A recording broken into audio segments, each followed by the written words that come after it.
Hello दोस्तों, नमस्कार। मैं वीरेंद्र सिंह परमार, मेरे YouTube channel Parmar daily blog में आपको हार्दिक स्वागत है।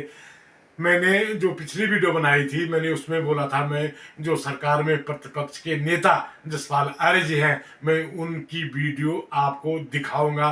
तो आप जो सरकार में प्रतिपक्ष के नेता जसपाल आर्य जी हैं उनकी वीडियो देखिए। वो आज पूरे नाग जगह के सेक्टर में पूरे बूथों पे जो है आज उनका भ्रमण है और नुक्कड़ सभाएं उन्होंने की है। मैं आपकी एक छोटी सी झलक उनको आपको दिखाने जा रहा हूं। आप भी वीडियो का आनंद लीजिए। पवित्र मंदिर में मैं आप सभी को प्रणाम करता हूं और सबका सादर अभिवादन भी करता हूं। और आज इस चुनाव की इस शांति बेला में आपका सेवक जसपाल आर्य आपके बीच में आया और इस अवसर पर हमारे जिला कांग्रेस कमेटी के पूर्व अध्यक्ष हमारे जसपाल लाल जी, हमारे आदरणीय पूर्व वतनाचार्य श्री रावत जी, हमारे आदरणीय तिवारी जी, हमारे जिन्हें आप सुन रहे थे, जिन्होंने पूरे कांग्रेस के कार्यकाल और भारतीय जनता पार्टी के जो आज के कारनामे हैं, जो उनकी हकीकत है, उसको उजागर करने का काम किया हमारे प्रिय प्रताप भंडारी जी, हमारे दुर्गा साहब जी, हमारी बहन जिला पंचायत के पूर्व सदस्य दीपा जी, हमारे सम्मानित कुंवरपाल जी, हमारे सम्मानित मिस्त्री जी, हमारे सम्मानित इस अवसर पर मौजूद हमारे दिगंबर भट्ट जी, पूर्व प्रधान शंकर लाल जी, हमारी बहन प्रधान रिजी देवी जी, नथीलाल जी, अखिलेश जी, जगमोहन भंडारी जी, और इस अवसर पर मौजूद हमारे सभी आदरणीय महानुभाव, मेरे युवा साथियों और मेरी सम्मानिता आज आपके बीच में पहली बार आया और मैं क्षमा याचक हूँ। आज सबसे क्षमा चाहता हूँ कि 2 बजे का समय था और हम यहाँ पर 4 बजे से ज़्यादा समय हो चुका है। आपने प्रतीक्षा की, इंतजार किया, उसके लिए मैं मुझे खेद भी है। और वैसे मैं समय का पाबंद हूँ, समय पर ही मैं पहुँचता हूँ, लेकिन ये चुनाव का समय है तो थोड़ी देर होगी, विलम्ब हुआ, उसके लिए मैं एक बार पुनः आपसे क्षमा याचना करना चाहता हूँ। ये महत्वपूर्ण चुनाव है, लेकिन इस चुनाव से सरकार का कुछ बिगड़ने वाला नहीं है, सरकार अस्थिर भी नहीं होगी, लेकिन एक संदेश पूरे देश में भारतीय जनता पार्टी का जो कुशासन है, जो भारतीय जनता पार्टी की जनविरोधी नीतियां हैं और जो भारतीय जनता पार्टी का अहंकार है, उसको चुनौती देने का वक्त आज आ चुका है। कहाँ से शुरू करें? इनके मुद्दे क्या हैं? 2017 में भारतीय जनता पार्टी की सरकार यहाँ पर काबिज होती है, 2022 में भारतीय जनता पार्टी की सरकार बनती है और प्रचंड बहुमत की सरकार। बाबा केदारनाथ कौन है? हमारे आस्था विश्वास के प्रतीक हैं और उनके अस्तित्व पर भाजपा अहंकार में डूबी हुई कुठाराघात करने की कोशिश करेगी। तो मेरा मानना है कि केदारनाथ की जनता निश्चित रूप से उसे माफ़ नहीं करेगी, उन्हें माफ़ नहीं करेगी। और ये सच है, इन्होंने स्वीकार किया है कि बाबा केदारनाथ में जो 228 किलो की बात प्रताप भंडारी जी कह रहे हैं, इन्होंने कहा कहीं सोना हमने गायब भी नहीं हुआ, सोना चोरी नहीं हुआ। और आखिरकार इन्हें स्वीकार करना पड़ा है कि 28 किलो सोना बाबा केदारनाथ की प्रतिमाओं में लगाया गया। तो इसके मायने साफ है कि जो कांग्रेस कह रही थी, जो हमारे सामाजिक कार्यकर्ता कह रहे थे, जो बाबा केदारनाथ के जो तीर्थ पुरोहित है वो कह रहे थे, वो आज सच साबित हो चुकी है। जो सरकार रोजी नहीं दे सकती है, रोटी नहीं दे सकती है, क्या उन्हें अधिकार है रोजी रोटी छीनने का? लाखों तीर्थ यात्री केदारनाथ के दर्शनों के लिए हर वर्ष आते हैं। इस वर्ष क्या हुआ, पिछले वर्ष क्या हुआ?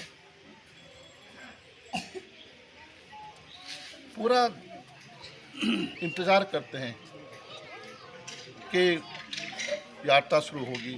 डंडी कंडी, नींबू पानी बेचने वाले, ढाबे, छोटी दुकानें, होटल व्यवसायी सब इंतजार करते हैं।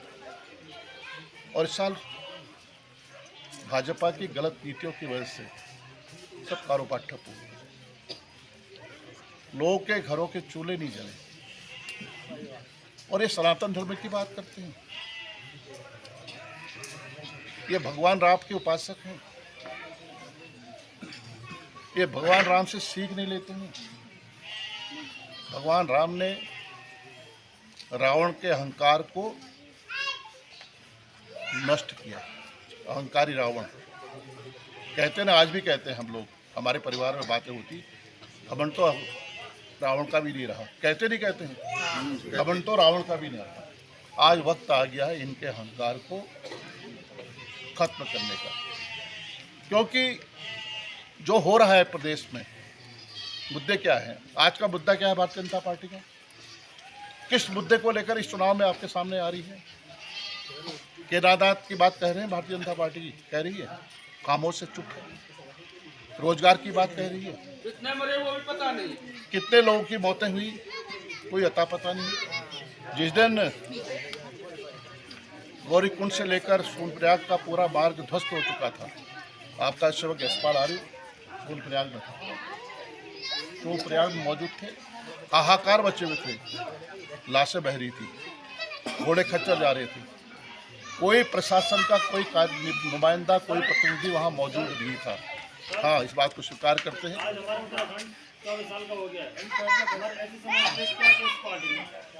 मैं उसमें आ रहा हूँ।